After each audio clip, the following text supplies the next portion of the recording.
Nyus, aku tamburi wae. Mrene. Lolo inem golo cangkemmu kowe. Nyus, aku tamburi wae.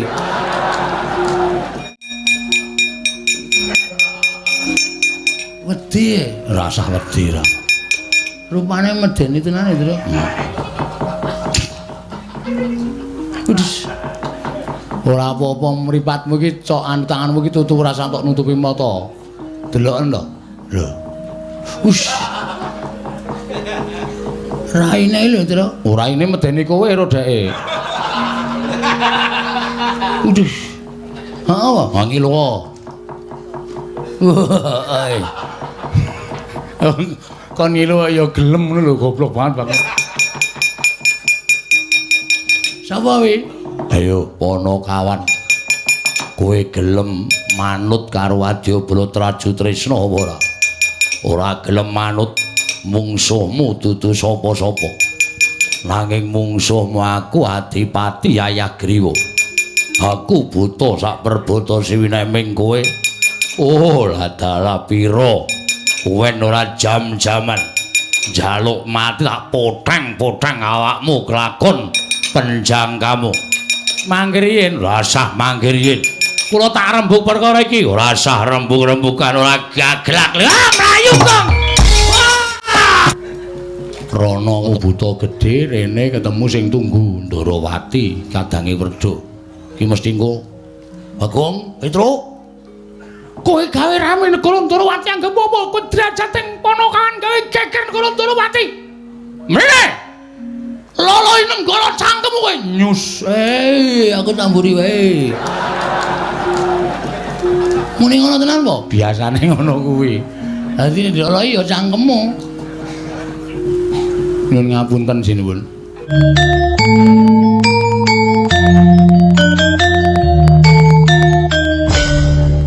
Rasah wedi ra. Rupane medeni tenan itu, Tru. Udus. Ora apa-apa mripatmu iki cokan tanganmu iki tutu rasa tok nutupi mata. Deloken to. Lho. Us. Raine lho, Tru. Ora ini medeni kowe ro deke. Udus. Heeh, wangi lho. Wah.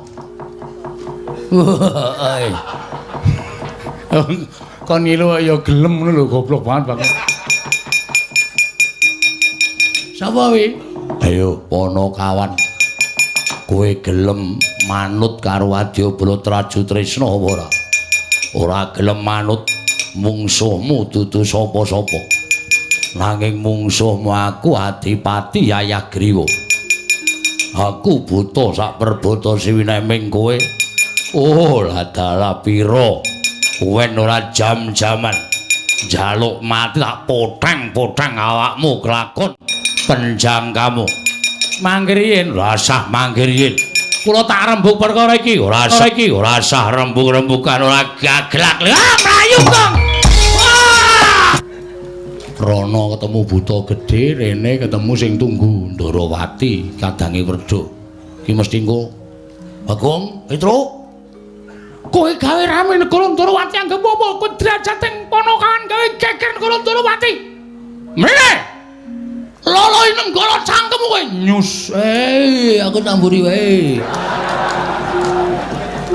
Muni ngono tenan po? Biasane ngono kuwi. Dadi lolo ya cangkemmu.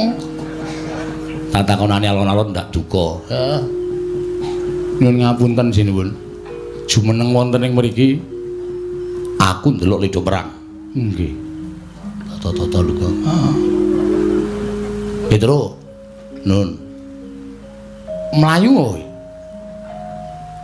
Nun. Melayu apa? Ora kok ki nun to, Tru. Kono ki nek kowe ki ra krungu nesu tenan. Melayu apa? Mengsah prajurit Traju Tresna sinuwun. Terus prajurit Traju Tresna janjane kula ora marahi ning sinuwun Setija niku pancen nuwun sewu mulang sarak. Kula wis ajeng bali teng Jodipati kok prajurit Traju Tresna methuke kula Petruk Bagong dibontotane krincung sile disiksa takoni Garutkaca lara tenan apa ora? Sing muni ngono to. Ndara Setija dawuh kalih prajuritipun, ya Gong. Aku ora ono Mas kuwi. Sing jingik ning ngarep mau sapa? Kok muni ora ana? Nggih, pancen leres ngonten. Terus kok mlayu ngopo? Sing maju buta gedhe. Buta gedhe sapa? Sapa Gong mau, Gong? Sapa to? Kowe sing apal kok. Adipati sama Minak Jingga. Adipati Yayagriwa. Adipati Yayagriwa sinuwun. Lho. Nek ngono Setija ning negara Antrawati iki nggawa prajurit pirang-pirang. Nggih. Nek perkara karo dibonto karo Setija aku ora melu-melu. Nek prajurit melu-melu gawe geger negara Antrawati, aku ora trima. Hati-hati kok. Aku tak lunga sih ya, Tru. Nek diloloi lenggala, dadi diloloi kowe. Nggih pancen mekaten sinuwun. Pancen leres mekaten. Lajeng kersanipun nek kowe nganti mati aku kelangan. Nek Setija sing ngajar kowe aku meneng wae. Mergo perkarane karo Setija nek prajurit tradisional melu aku ora nrimake. Oh nggih. Tan trimanipun ya kira tak ajari. Ya. Estu napa? Iya. Ha niki wonge. Ya Griwa. Krungumu apa goblok kowe iki? Bagong tak ajari. Muni ngono kok. Aku salah apa, Petra? Aku salah apa? Aku kan balamu, aku harus diajar. Ya rasa nangis ngono kok mewek-mewek ora. Lambemu ombo nek mewek iki elik banget ora. Ora. Kowe ketoke kancane arep mateni aku nek jane ngono kuwi. Wong ra sida kok, ra sida kebacut lara atiku. Ngopo Bagong nangis ngopo? Mboten kok. Mudar. Kapanmu kapan? Takoni Cilaka kowe ora. Takoni Ndara Baladewa ngrekasa. Ya Griwa ngoyak kowe. Nggih, ngoyak kula. Mundur. Tak papane ya Griwa karepe dhewe. Ayo kok mikir. Wassalamualaikum warahmatullahi wabarakatuh. Ora cenenengan saka ya tembung terakhir. Terakhir iki mesti ngono kuwi. Kuwi penutup e. Ayo sadurunge kuwi bapak ngrungokke ora. Mula nek dunek-unekke wong kuwi ora liyer-liyer. Sing unek-unekke tenanan kok kowe malah antuk-antuk ki tegese kowe ora ngerti tembunge. Tembunge piye? Dadi Werkudara luwih seneng diayomi karo wujuding Semar, wong Gedibal 17, kowe ngelek nyolok mripat. Kowe padake Gedibal lho kowe, Mir. Kowe padake Gedibal kowe. Dadi nek kowe rumangsaku nek kowe dunake Gedibal, kuwi ning kowe trima, ning anak-anakmu sing ora trima. Kowe iki tak pundi-pundi kowe tak sembah-sembah, kowe iki tak aosi, kowe iki pendak. Dina tak sungkemi supaya aku entuk kesawapan daya kekuataning bapak. Aku ning kene ana wong tuwa dunake Gedibal 17, wong elek nyolok mripat. Aku ora trima atiku. Nek kowe ora trima arep ngopo, Gong? Mungsuhmu iki Sinuwun Ndarawati. Wis ora peduli. Arep Sinuwun Ndarawati iki ora ya menungsa padha karo aku. Di mata Tuhan semua makhluk itu sama. Oh. Ming derajat karo pangkat sing bedake. Ning wong sing duwe derajat pangkat kok sia-sia karo kawula cilik ngene iki. Perlu dielekke reng, perlu diwaneni. Nek ora ana sing waneni, ndak saya suwe ngidak cengele cah cilik. Nek pancen wani kowe wangsulan. Aku sik tata-tata. Mungsu ratu wadake. Nuwun sewu sinuwun. Iki Bagong nggih. Lho. Wangsulamu cepet sajake sugal. Sugal mboten niku gumantung karo sampean. Lho, kok gumantung karo aku perkarane apa? Sampeyan teng mriki daya. Ngoten. Daya niku kudu nganggo tata krama. Daya niku kudu nganggo unggah-ungguh. Arep sing mang daya niku derajate luwih ngisor tinimbang sampean. Ning sing jeneng tuan rumah niku ratu, tuan rumah niku raja. Ngoten. Dadi daya dhuwure kaya ngapa derajate kudu ngormati karo sing duwe omah. Ora sampe nake dhewe. Lho, apa aku kira-kira nglarani atine bapakmu? Bapak iki ora iso lara ati wong dhek lever. Ora nesu kowe ngeyel kok kandhane kok. Meneng ora tak wangsulane kowe iki wong ora duwe perasaan kok. Dunekke elek ya meneng wae, dunekke apik ya meneng wae, wong kok radong. Mula kuliah. Liyane do tuwa-tuwa. Do reoni kok kowe nang omah wae iki ngopo? Aku aku ora ngerti lulusan ngendi. Tamangi kowe mbiyen lulusan LP. Wah.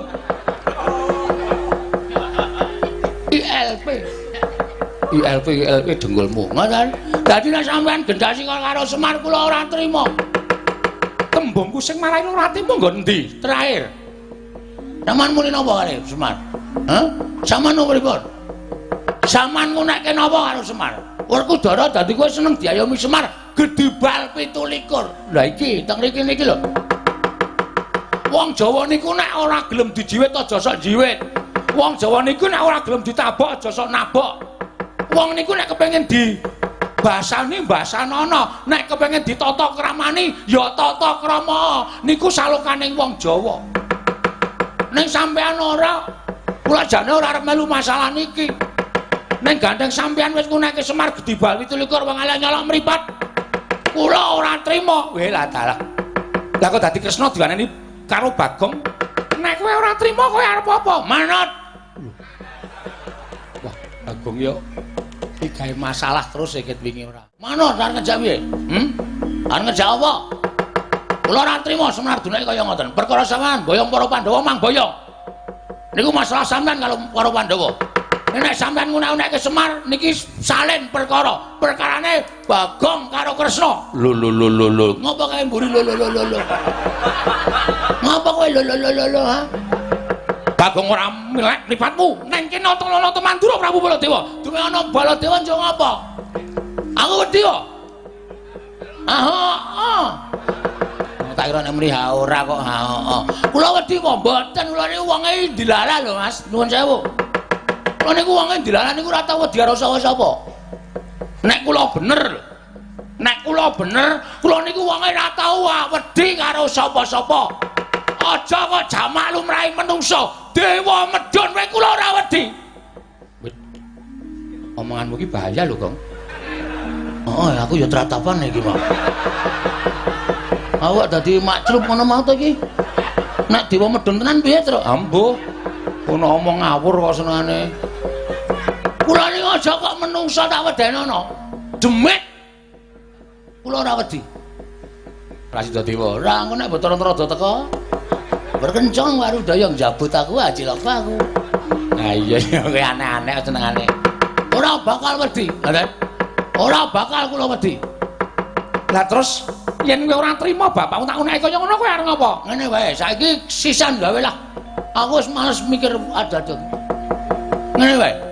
Sinuwun Prabu Darmakusuma, Ndara Werkudara, Ndara Janaka, Ndara Werkulasdewa mboten ajeng kundur teng Ngamarta. Lho, sebabe wis tak sediake kamar. Lho. Kanggo nginep ana ing Karang Kadempel supaya caket karo Semar Badranaya. Kula ngerti kok janjane sampean niku napa? Arepa Bagong ki wong cilik, arepa Bagong ki wong ora duwe, arepa Bagong ki mung kawula. Ning mata batin kula niku iso ngerti apa to sebabe kok sampean kepengin boyong Pandhawa Bali. Lho, apa kowe ngerti? Ngerti wae. Nek pancen ngerti ayo. Batangan apa batine Nata Ndrawati? Merga sampean kalah karo Semar. Sampean kalah Prabowo. Sampean rumangsa meri. Lho, Pandhawa kok ora ning Ndrawati, kok ning Karang Kadempel. Mongko wangune Pandhawa ni ning Ndrawati. Padha-padha Ranalendra, lah kok ning Karang Kadempel. Pokoke garis besare ngeten. Sampean niku meri nek Semar moncer. Sampean meri nek Semar ditresnani para Pandhawa. Niku kamanungsan lho, Den. Niku sipate menungsa, ora usah dadak sampean tedeng aling-aling. Ora. Ora usah dadak sampean tedeng aling-aling kalih napa sing kula kandhake. Ora. Sampean nyusul mriki niku merga sampean ora nrimake Pandhawa kok nilai Semar, kok ora nilai Nata Ndrawati. Ngono to? Meri atimu. Aku ngerti Kresna kandhane.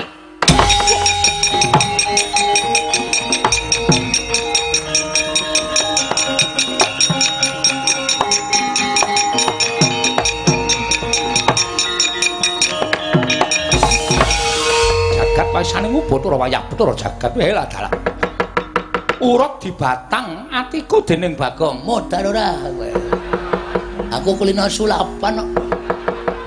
Sulapan iki hubungane apa karo wong bedhek? Aku kulino bedhek atine wong kok. Apa ora kowe? Cocok lah. Karena meri menika. Lho.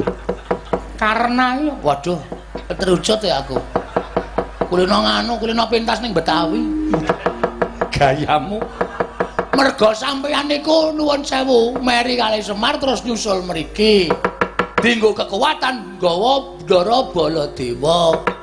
Supaya Pandhawa kondur teng Ngamarta aja nganti cedhak karo Semar, ngoten.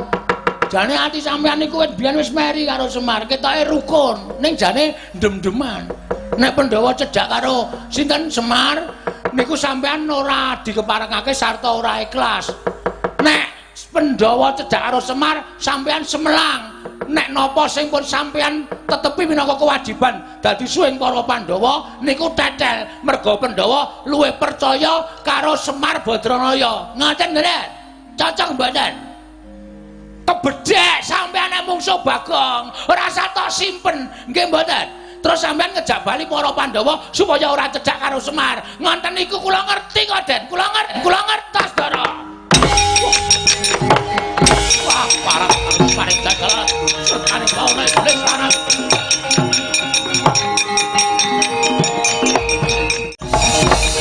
Wah, ming dapure Bagong kok. Wah, keduga iso nglungake Yai Prabu Kresna saka paduan Karang Kadempel. Ora mulat yen to adi kula nang nggawa kadange tuwa. Ha iki, nah iki. Iki genah nesu iki, Tru. Heeh. Ha piye? Ayo tandang itu. Lho kok tandange piye? Wong sing gawe masalah kowe kok genti aku. Ya gentenan masa anake Semar ming aku tok. Anake Semar iki kowe barang bapak wis diuneke kaya ngono terus iki arep dadi perkara iki terus piye? Aku dhewe. Ayo kowe sing gawe kowe kok. Gareng kuwi ngapa kuwi? Ora, aku wis ora bakal melu-melu perkara iki. Payah doan. Lho do gelem nyambut gawe nek wis ngarep Idul Fitri. Nek Semar wis tuku sarung lagi do nyambut gawe. Nek ana kanan kaya ngene iki dong micaki mripate. Ana apa kaya ngono? Gugu karepe dhewe. Pripun, Den? Kowe wani ngene-ngene Yai Prabu Bathara Kresna, Kowe wani ngomong-ngomong Yai Prabu Ndarawati. Kowe ora ngerti nang kene ana sapa? Ana Baladewa. Yen kowe ngerti ana Baladewa tegese kowe kudune ora wani karo Yai Prabu Ndarawati. Sing kandha sapa? Kula iso omong to. Kula niku ora tau wedi karo sapa-sapa. Kula ora tau wedi karo sapa-sapa. Niku pokoke apa jentra? Kula taya kowe. Prinsip. Pensil. Prinsip kula kaya ngoten niku. Kula ora arep wedi karo sapa-sapa, niku wis dadi prinsip kula. Dadi nek sampeyan arep belani karo Nata Ndarawati, lek arep belani cara pripun? Kula ya belani bapak, belani para Pandhawa. Wis rasa kokean gunem, rawe rantas, malang putuk, iblis sanat. Wani karo Baladewa metu coba, Metu coba. Engko ora dadi. Kampleng mudhar kowe. Metu njaba golek pawan sing jembar, mau metu sik mengke kula nututi niki rong krasa arep metu.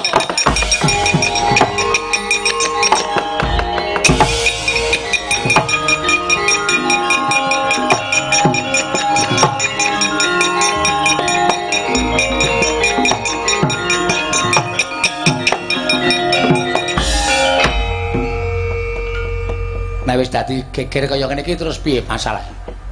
Kowe wani apa karo Sinuwun Prabu Mandura? Kowe wani apa karo Nata Ndarawati? Sinuwun Kresna ki wong ampuh, arep kaya ngono ora tau perang, awake cilik ning ampuh. Kae ndek pusaka senjata Cakra. Kae duwe Sekar Cangkok Wijayamulya. Kae piyaine ora tau iso mati. Merga mundi Sekar Cangkok Wijayamulya? Kae duwe panah Kyai Kesawa, nek disenggol panahe malik buta gedhe dhewe kuwi. Wani apa karo kuwi? Cakok kowe gawe masalah. Mbok mau taren sik to, Gong. Ora ngawur. Iki lare ngrampungke sapa ning ngene iki? Pak Polisi. Pak Polisi sapa? Ayang ono Pak Polisi.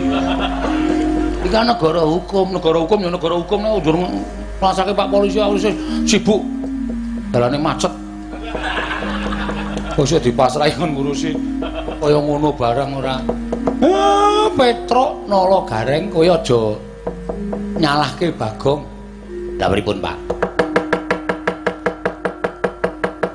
Kawit mau janjane aku wis weruh. Ning aku meneng wae mergo aku kepengin ngerti apa to karepe Sinuwun Darawati lan Nata Mandura Prabu Baladewa. Sinuwun Puntadewa presa. Kyai Semar aku ora bisa ngawuni ngani Ndara Werkudara presa. Wah, bab sing endi? Ndara Janaka presa mboten. Aku ya ora ngerti, Kyai Semar. Lair wujude pancen Sinuwun Darawati kali Sinuwun Mandura. Ning batin nika menungsa utawa panjalmaning jajalanat sing ajeng gawe cintrakaning para Pandhawa. Bejo Bagong kok ngerti marang kahanan menika, Ndara.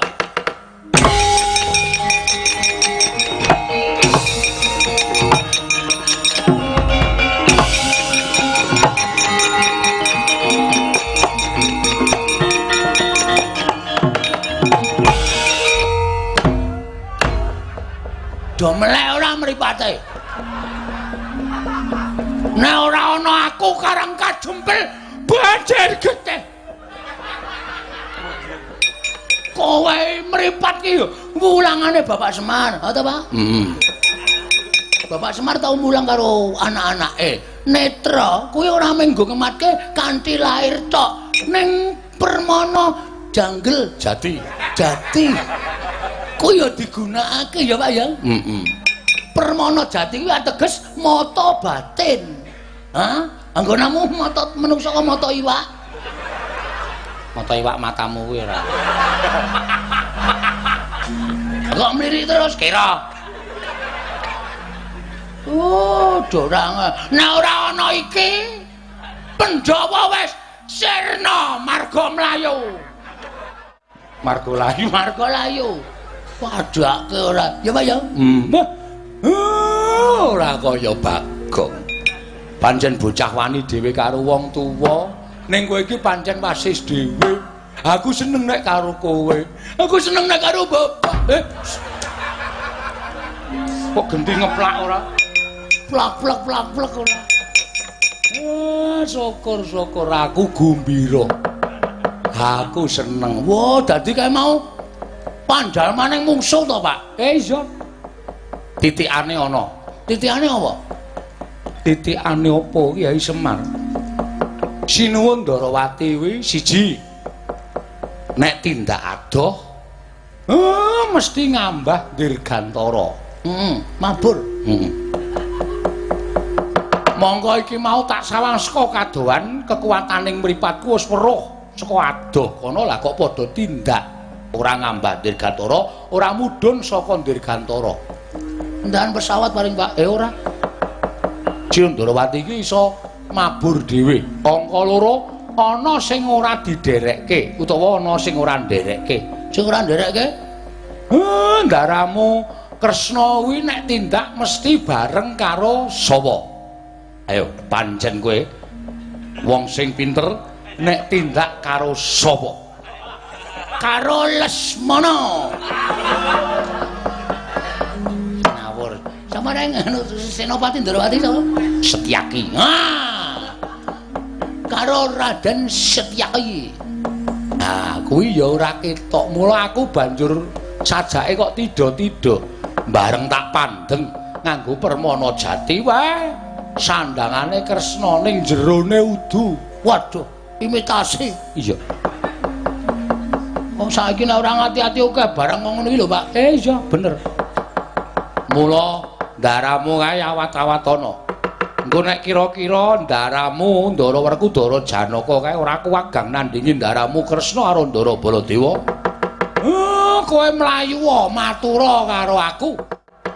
Wong loro tak tandangane nek nganti Semar ora iso ngrampungi perkara. Wah, piye? Dirungokke kok meng dirampungke sik lagi. Ora rampung kowe. Doyan kowe. Wis diapurmu ora. Mengko aku nek nganti ora iso ngrampunge aja diundang Semar Badranaya. Nggih, ngetaken Petro dalem tatanan para wadyabala sendika, Pak. Wong nom-noman rasa kon melu perang men ditandangi ndaramu Janaka karo Ndara Werkudara. Nggih. Nala Gareng, dalem, Pak. Kula mboten saged perang, Pak. Sikil kula becik, tangan kula cekot. Kowe ngisenono polah Mudar. Malah kon ngiseni kolah ning ora apa-apa sing penting ora perang kok. Bagong kowe ya melu-melu kudu melu wani. Wani miwiti kudu wani ngrampungi. Siap ngestakaken dawuh. Sinuwun Darma Kusuma, Kyai Semar ana dawuh menapa? Monggo kula kanthi wonten salebeting griya Den. Perkawis menika dadipun rembag. Sajake kok ming enteng gegayuane para Pandhawa bangun Karang Kadempel ning kok godane kok gedene ora jamak. Ndak borongake marang Kyai Semar. Nggih, ngestakaken dawuh. Ndara Klasdewa, monggo mlebet wonten ing pepengkeran. Iya, Kyai Semar. Ayo tak dherekake ya. Kakang yen aku tak dherekake.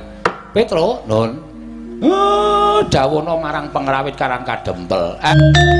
Kon muni gending sesanti mulya supaya cedhak kamulyane Petro. Nggih, ngestake dawuh, Pak.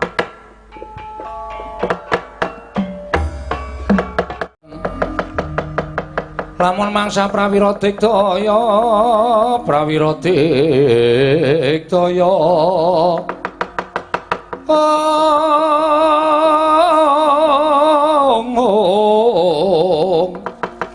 Runanggana magawe gelari rowang-wang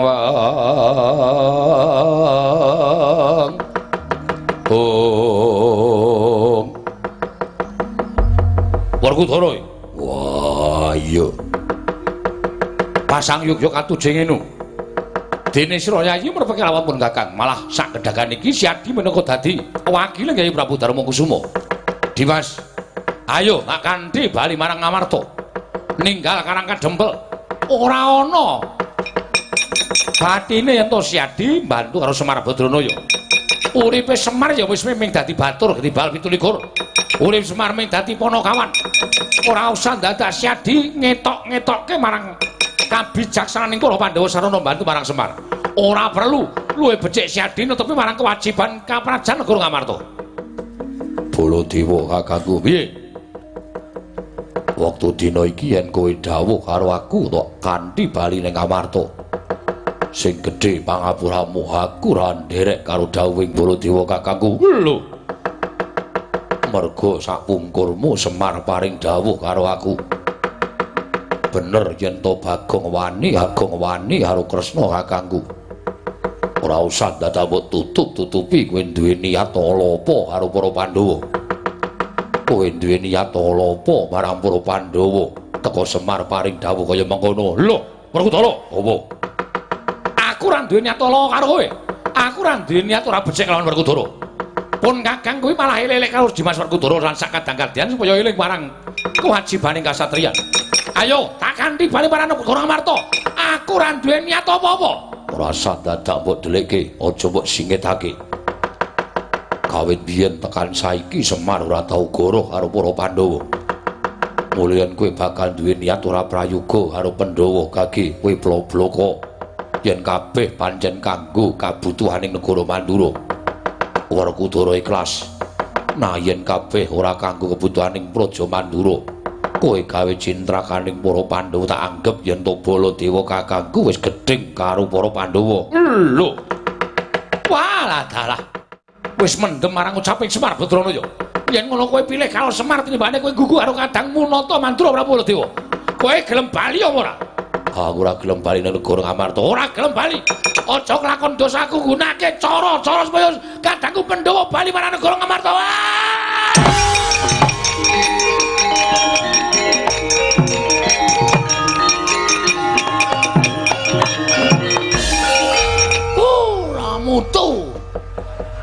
Ramutu piye? Kok ngomong-ngomongan ki ngopo? Kowe iki wis jam 1 kurang 5 e. Ora perang-perang. Mengwerku aku kudu kaya kene. Ora sembodo karo rek. Mikira Bagong sapa sing arep boyong karo aku ora bakal gelem. Mbok gek bres-bres ngopo perlune. Ngoten. Terus langsung gara-gara men lawake ora sempat leren. Wah, caidan. Bagong aku ora bakal goroh karo kowe pinggira. Tak tandangane benang ngono anggere ngapusi awas sampean. Yo.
Piye iki, Tru? Aku ora kaya sagedagan iki ya, Gong. Ndara Werkudara kok nganti semaput ora eling Purwadasina. Wah, jan mungsuhe ampun mesti iki. Ning aku kok kaya curiga ya, Tru. Curiga piye? Saka kadohan ketoke rame le padha gelut. Ning kok ngeteni Ndara Baladewa nyokot janggane Ndara Werkudara ning karo greng kaya buta e. Tenane, Gong. Heeh. Ndara Werkudara dielingke kok terus dikandhani diaturi priksa nek mau dicokot Ndara Baladewa greng kaya buta dan wungu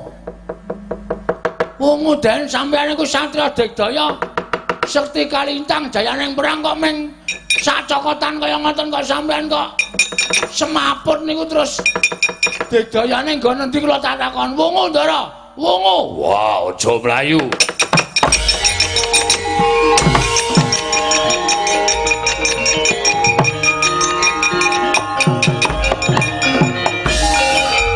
Wah, Pedro, kok Bagong. Lah sampeyan ora eling Bagong teng arep sampeyan.